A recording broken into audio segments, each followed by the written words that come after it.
नमस्कार, आपल्या सर्वांचं स्वराज्य रक्षक न्यूजमध्ये मनपूर्वक स्वागत। आणि आज खऱ्या अर्थानं जागतिक महिला दिन म्हणजे 8 मार्च 2025 आहे। आणि आज मी एका अशा अवलियाला भेटवणार आहे की जे काका आहेत, वयस्कर आहेत।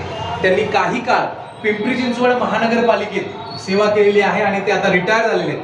परंतु रिटायर झाल्यानंतर त्यांनी आपल्या दिवंगत मयत पत्नी आहेत आणि त्या पत्नींचा त्यांच्याच राहत्या घरावरती या ठिकाणी सुंदर अर्धाकृती पुतळा बनवलेला आहे। आपण त्यांना भेटूया।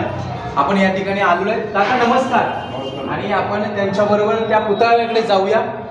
तेच ते काका आहेत ज्यांचं नाव चंद्रकांत सोपान नडे आणि ते पिंपरी चिंचवड शहरातील काळेवाडी नडेनगर या परिसरात राहतात। आणि खऱ्या अर्थानं आज जागतिक महिला दिन आहे आणि जागतिक महिला दिन म्हटलं की या ठिकाणी महिलांचा आदर, महिलांचा सन्मान या दृष्टीने आपण या ठिकाणी हा विचार करत असतो। आणि तुम्ही बघाल त्यांच्या मोबाईलला देखील, काका एक मिनिट दाखवा, त्यांच्या मोबाईलला देखील त्यांच्या पत्नीचाच हा कव्हर लावलेला आहे। त्या कव्हरवरती त्यांच्या पत्नीचा सुंदर फोटो आहे।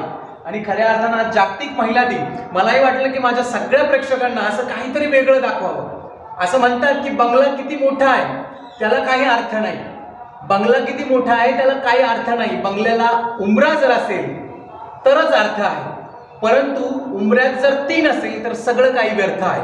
आणि काकांकडे सगळं काही आहे, सगळं काही आलिशान आहे, परंतु आज उंबऱ्यात 3 नाही, परंतु तिच्या आठवणी त्यांनी या ठिकाणी अशा प्रकारे सुंदर जतन करून ठेवलेले आहेत। आणि तुम्ही बघताय किती सुंदर असा अर्धाकृती पुतळा त्यांनी आपल्या पत्नीच्या आठवणीमध्ये दोन्ही बाजूला दिवे लावलेले आहेत। अतिशय सुंदर असं या ठिकाणी हा पुतळा आपल्याला बघायला मिळतोय।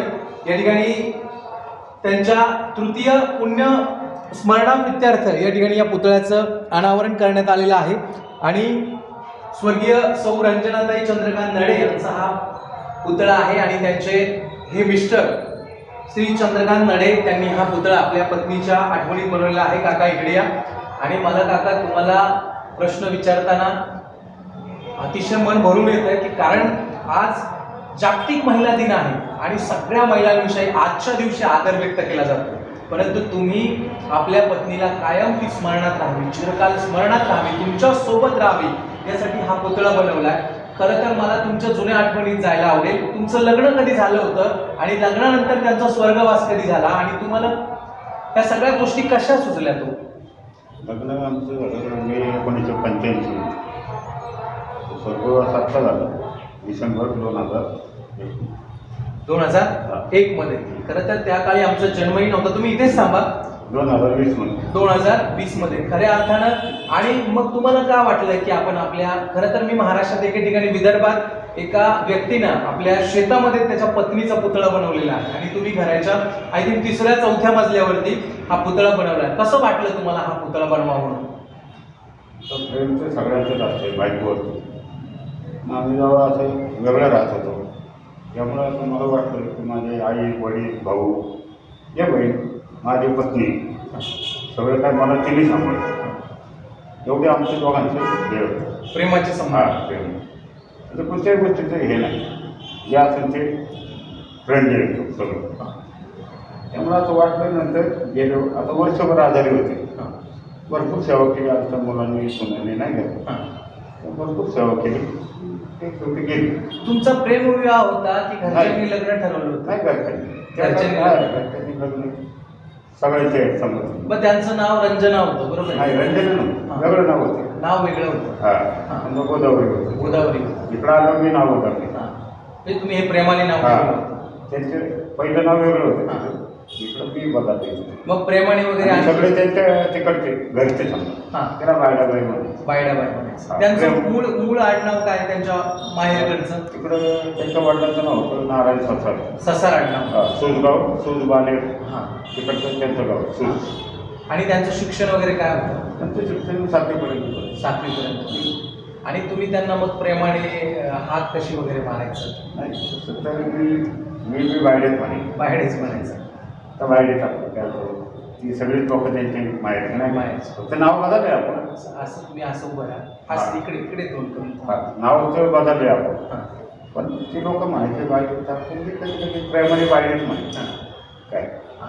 पत्नीची आठवण येते तुम्हाला कोणतं रोजच असते. रोजच असते. हा. मग कसा दिनक्रम असतो तुमचा? आता तेवढं तर होतं, पण आता हे झाल्यापासून हा, आता मी 2022ला गेला सेवनी होते हा, पिंपरी महापालिकेत नोकरीला होतो. हा, त्यामुळे झाल्यापासून काय आता 2 वर्ष झाली, म्हणजे गेल्यापासून विचार केला की पुतळा जायचं, हा, पण ते योग नव्हतं. हा.